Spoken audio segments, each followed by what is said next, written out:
괜히 답답할 때면 조용히 문만 두드려줘요. 은색의 담담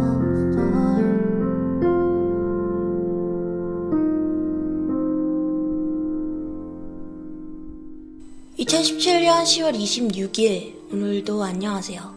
저는 나름 잘 버티고 있습니다.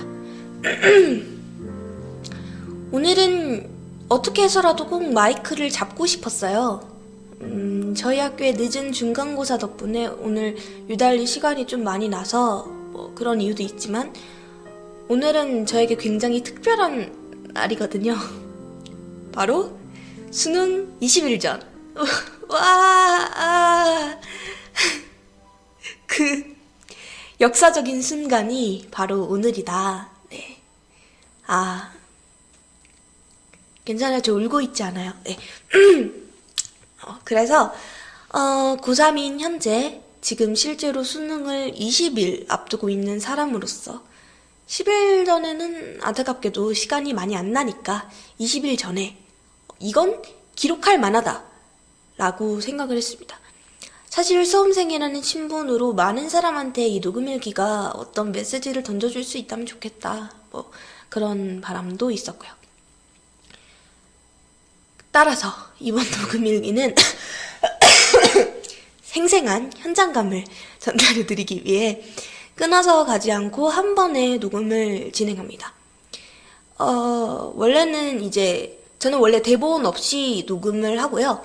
원래는 대본 없이 녹음을 하다 보니까 이게 저는 언변가가 아니라서 아무런 공백 없이 그렇게 꽉꽉 라디오를 채울 수가 없어요. 그래서 이제 생각을 하고 대답을 뱉고 그 다음에 끊어서 다음 내용 생각하고 뱉고 이렇게 해가지고 이어서 만들었거든요. 지금까지는. 근데 오늘은 그냥 자연스럽게 이렇게 기침도 해가며 지금 기침이 계속 안 나와서 중간에 기침 소리가 좀 크게 들리실 수 있는 점 양해를 부탁드리겠습니다. 그래서 오늘은 그렇게 한 큐에 진행을 해보도록 할게요. 그래요. 뭐부터 이야기를 하면 좋을까요? 처음부터 막히네요. 역시 이렇게 한 번에 가면 아무 말이나 주저리 하게 되는데 일단 아이고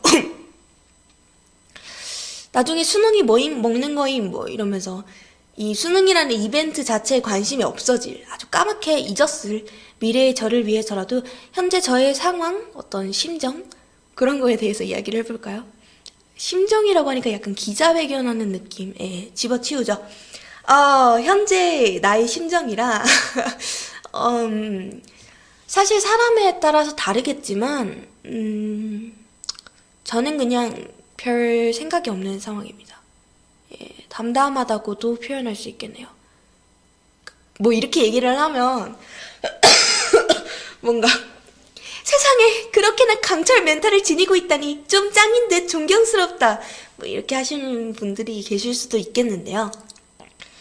여기서 담담하다는 의미는 진짜 하나도 불안감과 어떠한 긴장감도 존재하지 않는 마치 잠을 자는 것 같은 극도로 평안한 상태를 지칭하는 말이 아니에요. 어떻게 표현을 해야 될까? 어떻게 해야 확 와닿게 표현할 수 있을까요? 그러니까 지금 저의 상태는 마치 주사 맞는 느낌이에요. 아기 때 처음 주사 맞으면 엄청 울잖아요. 지금 그 기다랗고 뾰족한 바늘을 내 몸에 찔러 집어넣어, 이렇게 뭐라는 거니? 나 지금 잠깐만. 그러니까 뾰족한 바늘을 내 몸에 집어넣겠다는 거예요? 세상에, 이것도 아마 엄마가 지금 내 몸을 결박하고 저런 엄청난 것이 내 몸을 아프게 하는 것을 허락하고 있어요. 이건 배신이야. 믿었던 엄마마저. 약간 이런 마음으로 온 힘을 다해서 바둥거리곤 하잖아요. 근데 이게 시간이 지나고, 물론 사람에 따라 주사에 대한 두려움의 정도는 다르겠지만 좀 나이가 들면 주사 맞기 직전에 어떤 긴장감, 불안감, 그리고 그것을 맞을 때의 어떤 따끔함, 그런 것들에 어느 정도 익숙해지죠. 그런 겁니다. 고3 때는 이건 학교별로 달라서 저는 고3이라고 한정했는데 사실 2학년 때도 이렇게 보시는 분들이 많고 1학년 때도 이렇게 보시는 분들 보시는 학교가 꽤 있어요. 근데 저희 학교 같은 경우에는 고3 때는 이제 3, 4, 6, 7, 9, 10 맞죠? 3, 4, 6, 7, 9, 10 네, 이렇게 6번 모의고사를 보고 거기다가 중간, 기말, 중간 기말은 보통 수능 끝나고 보니까 그렇게까지 해서 거의 한 달에 약 한두 번 꼴로 매번 시험을 보잖아요. 물론 그 시험들과 수능은 좀 다른 차원에 존재하지만 그래도 어느 정도 긴장과 불안과 초조함에 익숙해져 있는 상황인 거죠. 제가 지금 약간 그런 심정, 상태? 예, 그렇게 볼 수 있겠네요. 멘탈이 단련된 겁니다. 네. 고3에 담담하다라는 감정에 정의 들으셨습니다. 그럼 이제 감정 얘기했으니까 좀 넘어가서 이번에는 이게 다음 주제로 넘어갈 때 항상 막혀. 공부 이야기 좀 해볼게요. 예, 더럽게 하기 싫지만 어쩌겠어요. 이제 공부 이 녀석은 저와 불가분의 관계에 놓여 있다고도 할 수 있는데 수능 날까지는 이 질척거리는 녀석을 끌어안고 가야죠. 어쩌면 수능 끝나고 나서도 끊임없이 슬퍼지니까 그만할까요? 네, 그만할게요. 공부라. 사실 고3의 공부 이꼴 엄청나 라고 생각하시는 분들이 많은데요. 실제 고3인 저희 입장에서 보면 상당히 부담스러운 기대가 아닐 수 없습니다. 이것도 항상 사람만의 편차는 있어요. 제가 지금 얘기하는 건 어디까지나 저희 개인적인 생각임을 밝히고요. 저 같은 경우에는 12시간 공부하고 엄청난 행위는 하지 않거든요. 여기서 공부라는 건 이제 학원이나 과외나 학교 수업 같은 그런 시간들을 제외하고 오로지 혼자서 공부하는 시간을 의미하는데, 네, 저는 절대 못합니다. 12시간. 최근에 진짜 하얗게 불태워도 10시간이 한계였던 것 같아요.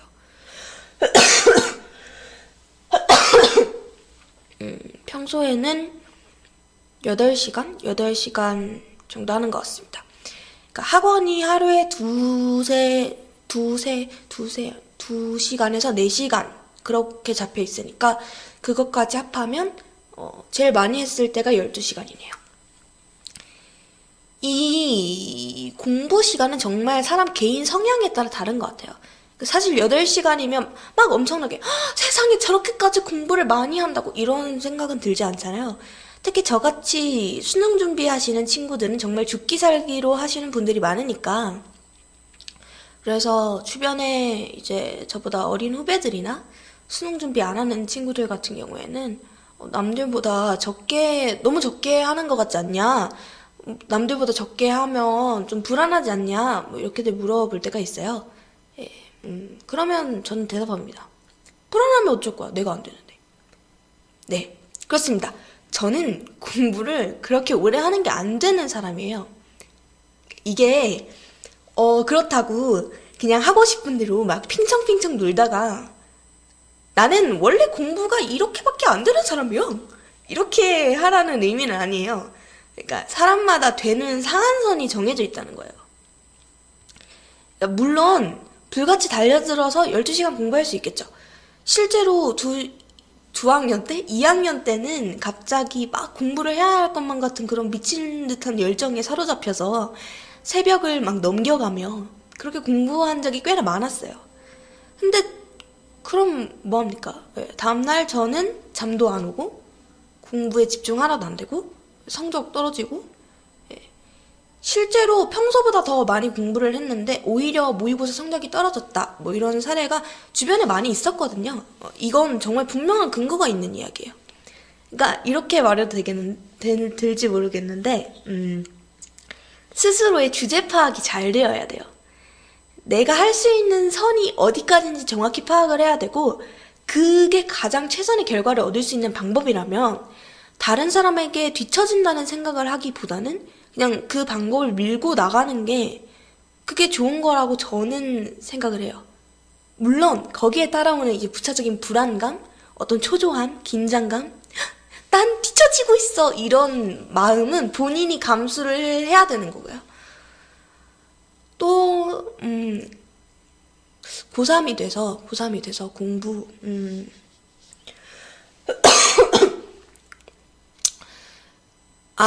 고3이 돼서 공부가 뭔가 특별해진, 이건 진짜 고3 돼서 이렇게 하게 됐다.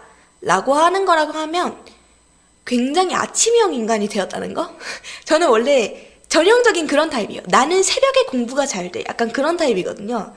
저는 절대 아침에 일찍 일어나거나 저녁에 늦게 자고 아침에 늦게 일어나는 굉장히 그런 바람직한? 죄송해요.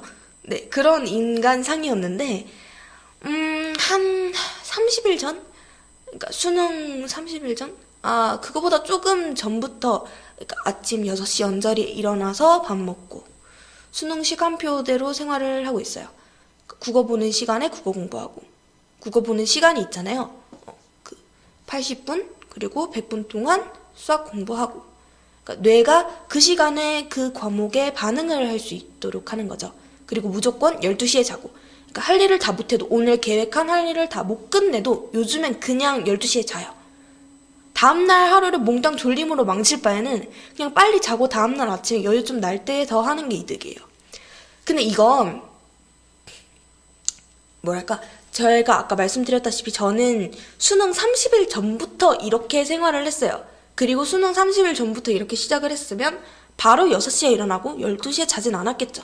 조금씩 고쳐서 이제 지금은 거의 6시에 일어나고 12시에 일어나는 생활 패턴을 반복하고 있어요. 근데 이거는 제가 수능을 20일 앞두고 있는 고3이기 때문에 가능한 이야기예요.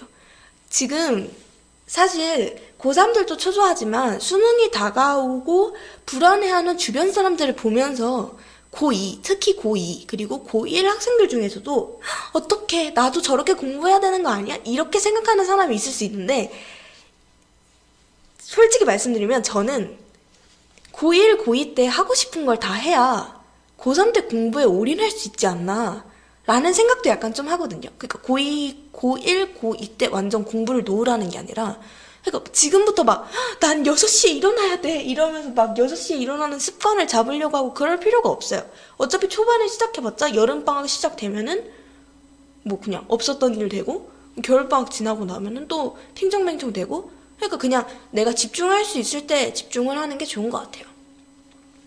네, 뭐 이 정도네요. 공부는 역시 고3충 아니랄까봐 공부 이야기 하니까 굉장히 심정을 얘기할 때보다 좀 더 길지 않았나 그런 생각이 물론 이야기하라면 더 나오겠지만 공부는 지루하니까 가장 하고 싶었던 이제 수능 패턴에 맞춰서 공부를 하기 시작한 점 그리고 뭔가 평소와 별반 다르지 않게 내 페이스에 맞춰서 했다는 점 그렇게 얘기를 하면서 다음으로 넘어가도록 할게요. 이번에는 오늘 마이크를 잡으면서 가장 하고 싶었던 말을 해보는 게 좋겠네요. 어떻게 시작을 해야 잘했다고 소문이 날까?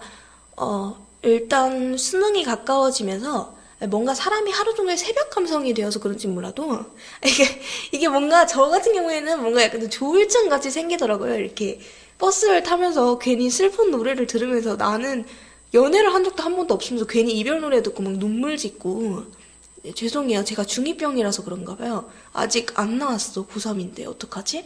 어쨌든 그래서 그런지 모르겠는데 불쑥불쑥 뭔가 심리적 압박이나 스트레스가 찾아올 때 저는 수능이라는 이놈이 대체 뭐 하는 놈일까? 이런 생각을 약간 자주 하게 되더라고요. 이건 저의 성향이에요. 그냥 저는 뭔가 탐구하는 걸 좋아하고 평소에도 자기계발서 이런 걸 굉장히 즐겨 있는 사람이기 때문에 성찰의 아이콘? 아무튼 그렇기 때문에 그래서 대체 수능 이름은 뭔데 수험생이라는 거의 취급주의 생물을 탄생시키면서 이렇게 대한민국의 한 연대를 고통스럽게 하는 걸까 그런 생각? 그 결과 저는 몇 가지 사실을 알아냈습니다. 지금 좀 약간 중요한 이론을 발표하는 과학자의 심정을 알 것 같은 기분이네요. 그만할게요. 이어가자면 우선 수능은 뭔가 동기부여가 되는 아이다 하는 사실이에요. 몇 주 전, 아마 추석 특집? 모르겠어요. 어쨌든 어쩌다 어른이라는 프로그램이죠. 제가 굉장히 좋아하는 프로그램인데 요즘 못 보고 있죠. 아무튼 그 프로그램에서 강성태라는 분이 나와서 강연을 하셨어요. 공부의 신이라는 별명으로 도 유명한 분이죠. 그분이 말씀하신 내용 중에 공부가 힘든 이유는 보이지가 않아서다 라는 식의 내용이 있었어요. 그러니까 몇 시간 공부 이꼴 성적 몇 점 향상, 이렇게 바로 이어지지 않는다는 거죠. 지금 하고 있는 이 짓이 뻘짓일지 도움이 되는 건지 뭔가 알 수 없는 상태로 그냥 막연히 하는 게 공부라는 겁니다. 그래서 제가 거기서 굉장히 인상 깊은 구절이 있었어요. 말씀드릴게요. 고로 어른들이 공부 좀 해라 이렇게 말하는 것은 공부를 계속하면 성적이 오를 수도 있지만 안 오를 수도 있지만 그래도 계속 하다 보면 성공을 할 수도 있고 아닐 수도 있지만 나도 몰라. 그래서 그냥 해. 이렇게 하는 것과 똑같다고 말씀하시더라고요. 그래서 저는 굉장히 감동받았거든요. 저렇게 생각을 할 수도 있구나. 근데 이제 이렇게 불분명한 상황 속에서 우리는 한 가지 사실을 접하게 되는 것 같아요. 뭔가 서점을 보니, TV를 보니, 옆집애를 보니, 누가 하는 말을 들어보니 공부를 했을 때 어떻게 되는지는 애매한데 수능을 잘 보니 성공한다더라. 수능 이꼴 성공이라는 공식이 생긴 거죠. 이게 사실일까요? 우리는 아닐 수도 있다는 걸 알아요. 왜냐하면 지금 각종 SNS를 통해서 굉장히 청소년의 의식이 높아지고 청소년이 자기 발언을 할 수 있는 그런 시대가 왔거든요.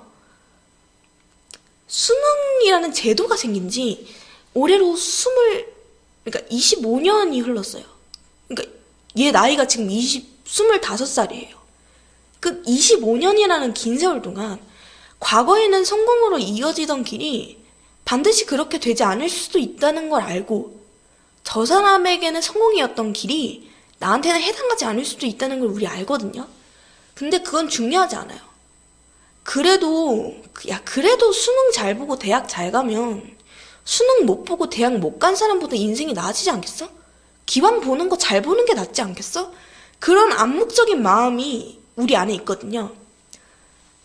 이거 약간 제가 생각했을 때 대한민국의 국민성 같아요. 약간 좀 그래서 굉장히 오랜 시절 동안 쌓아온 거기 때문에 이게 쉽게 변할 거라고 생각하지 않거든요.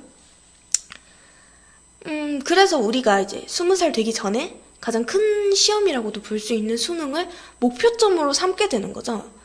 그래서 수능을 망쳤을 때 우리가 좌절하는 이유가 그거라고 생각해요. 극단적으로 자살을 선택하는 학생들이 생겨서 심지어 수능 도중에 이제 화장실에 가고 싶습니다 할 때 감독관이 들어갈 칸을 지정해준대요. 여기 들어가서 볼일 보세요. 이렇게 하고 앞에서 기다린대요.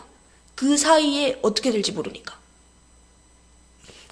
그러니까 좀 과장해서 얘기를 하면 19년간 해왔던 공부의 목표점, 그 목표점을 이루지 못했을 때의 어떤 상실감, 그게 사람을 굉장히 절망으로 빠뜨리는 게 아닐까.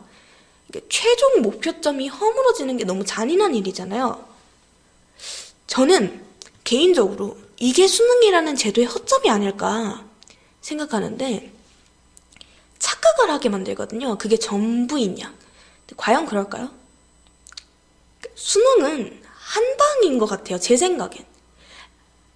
그러니까 인생은 한 방, 인생 한 방이지. 이런 장난스러운 말이 장난이 아니라 현실로 갑자기 두둥하고 나온 것 같은 느낌이죠. 뭔가 그렇다고 수능이 한 방이라고 팽청팽청 노는 사람이 갑자기 수능 봤다고 운이 좋아서 막 미친듯이 잘 보고 그럴 수는 없어요. 우리 권투 선수가 한 방을 날리기 위해서는 어쨌든 체력 단련을 해야 하고 연습을 해야 되는 것과 비슷한 거라고 생각하거든요. 그런데 어쨌든 수능은 운이 있고 한 방이 있단 말이에요. 대학들은 이런 단편적인 정보로 학생들을 뽑는 것 뿐이에요. 굉장히 불합리해 보이지만 사실 대학들은 현명한 선택을 하는 거거든요. 이게 어디서 봤는데 수능이라는 제도가 대학들에게 아주 편한 제도예요. 왜냐면 자신들이 별다른 선별 기준과 방식을 정할 필요 없이 그냥 줄 세워서 앞에 서 있는 아이들을 데려간다. 굉장히 명료하잖아요. 그래서 수시 비중이 늘어나도 수능이 완벽하게 없어지는 게 아닐까. 물론 그 명료함에 19살 청년들이 좀 치열하게 살고 있는 건 슬프지만 물론 제가 이렇게 얘기했다고 그래서 제가 뭔가 수능이라는 제도가 잘못됐다. 이건 틀렸어. 수능을 폐지해야 해. 이렇게 얘기하고 싶은 건 아니고요. 대학들이 그렇게 학생을 뽑는 게 틀렸다는 말을 하고 싶은 것도 아니에요. 그들은 그들의 방식이 있는 거고 어쨌든 수능은 명백하게 동기부여의 수단으로서 그 역할을 잘 해주고 있다고 저는 생각해요. 수능이라는 제도가 없이 모두가 수시로 학생들을 뽑는다면 평준화, 비평준화가 섞여있는 이 나라에서 정말 열심히 공부를 하는 학생이 몇이나 될까요? 저는 수능이 아니었으면 이렇게까지 공부하지 않았을 것 같아요. 뭔가 한계에 도전해주게 해준다는 점에서 굉장히 동기부여의 역할을 한다 라고 저는 그렇게 본단 말이죠. 이게 뭔가 말을 잘못하면 뭔가 큰일 날까봐 지금 계속 나의 생각이 어디까지 저의 개인적인 생각입니다. 근데 다만 수능의 역할은 거기까지라고 생각했으면 좋겠다는 거예요. 걔는 그냥 나의 동기부여 수단일 뿐인 거죠. 우리 주변에서 많이 들었을 거예요. 솔직히 실제 경험자들의 사연을 들어보면 좋은 대학이 성공과 취업으로 반드시 향하는 것도 아닌데 그렇잖아요. 그게 보장되어 있지 않은데 그러면 내가 수능을 망쳐서 좋은 대학 못 들어가면 좋은 대학이 인재를 놓쳐서 아까운 거지 내 자신이 아쉬울 건 없는 거죠. 이렇게 말하면 좀 그렇지만 어차피 그나물에 그 밥인 사람들이 어울려서 비빔밥처럼 살아가는 게 현재 우리 사회의 모습이라고 저는 생각하거든요. 제가 아는 분이 야 얘들아 조금만 참아 수능 끝나지? 그럼 더 힘든 게 기다리고 있을 거야 이렇게 말씀하신 적이 있어요. 수능을 망치는 건 그런 의미로 저한테 다가오는 것 같아요. 앞으로 있을 엄청나게 많은 실패 중에 고작 하나인 거잖아요. 수능 망친다고 뭐가 엄청나게 바뀔까요? 부모님이 알고 친구들이 알고 내가 아는데 내가 어떻게 해왔고 이만큼 했다는 걸 누구보다 잘 아는데 그리고 이렇게 녹음하고 있는 저도 알죠. 사실 지금 수능 준비하는 모든 고삼학생들은 다 알 거예요. 왜냐하면 주변에서 준비하는 애들이 얼마나 열심히 하는지 보면 와 진짜 와 저렇게까지 해야 할까 싶을 정도로 열심히 하거든요. 못 본 사람은 그냥 나중에 다가올 시련을 건너뛸 풀패스권을 획득하는 거라고 생각하고 잘 본 사람은 뭐 그냥 잘 봤으니 그냥 그분은 온 힘을 다해 기뻐하면 되는 거라고 그렇게 생각해요. 수능은 어쨌든 승자와 패자가 있는 게임이잖아요. 줄을 세우는 게임인 거잖아요. 모두가 잘 볼 수는 없어요. 그래도 해온 대로 지금까지 이만큼 해온 대로 아까 제가 말씀드린 고3의 담담함을 발휘해서 11월 모의고사 내 나름의 최선을 다하면 되는 것 같아요. 고작 동기부여의 수단 따위가 우리의 모든 것을 정의할 수는 없다는 걸 말하고 싶었어요. 같은 처지의 누군가일 수도 있겠지만 누군가에게 하고 싶은 말일 수도 있겠지만 사실 무엇보다 저 자신한테요. 그러니까 못 망치지 말고 자연스럽게 11월 모의고사 봅시다. 유독 잘 봐야 좋은 모의고사일 뿐이잖아요. 그리고 덧붙여서 몇 주 전? 아마 좀 됐을 거예요.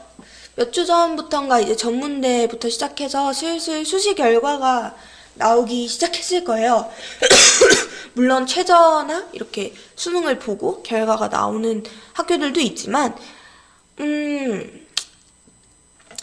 그리고 이제 실기시험 보러 다니시는 분, 예체능 하시는 분들, 그리고 이제 또 다른 길, 어쩌면 재수생분들, 혹은 검정고시 보고 뭐 좀 일찍 수능을 준비하시는 분들 굉장히 많을 거예요. 대한민국 고3 하면 수능 치느라 고생한다는 이미지가 큰데 사실 수능을 치지 않더라도 지금 고민하고 울고 또 다른 힘든 길을 가시는 분들도 굉장히 마음고생, 몸고심, 말을, 진지한 얘기하는데 이게 말을, 네, 네. 굉장히 마음고생, 몸고생이 심하실 거거든요. 그러니까 그냥 고3들, 그리고 재수생분들 모두 힘내자. 나도 힘내자. 네, 그래서 2017년 10월 27일 오늘은 유독 길게 녹음이 된 것 같아서 부담스러워서 다 들으시려나 하는 걱정이 듭니다. 그래도 수험생 찬스라는 게 있으니까 수험생 찬스! 네, 그런 게 있으니까 듣고 같은 처지의 학생들에게 위로가 됐으면 좋겠고 그리고 이제 곧 수험생이 될 누군가 안녕 후배들 그 누군가와 그리고 혹은 이제 수험생 자녀를 두신 부모님 혹은 이러한 사실과 전혀 상관이 없는 누군가 그런 사람들에게 수험생의 처지가 잘 전달이 됐으면 좋겠고 그들을 이해할 수 있는 방식을 제가 좀 어떻게 제공을 해드렸나요? 그렇게 됐으면 좋겠네요. 제가 담담하게 풀어놓고 간 이야기는 여러분의 마음대로 담아가 주시면 감사드리겠습니다. 그럼 속 시원하게 할 말 다 했으니 저는 이만 물러가겠습니다. 오늘도 안녕히 계세요. 뿅.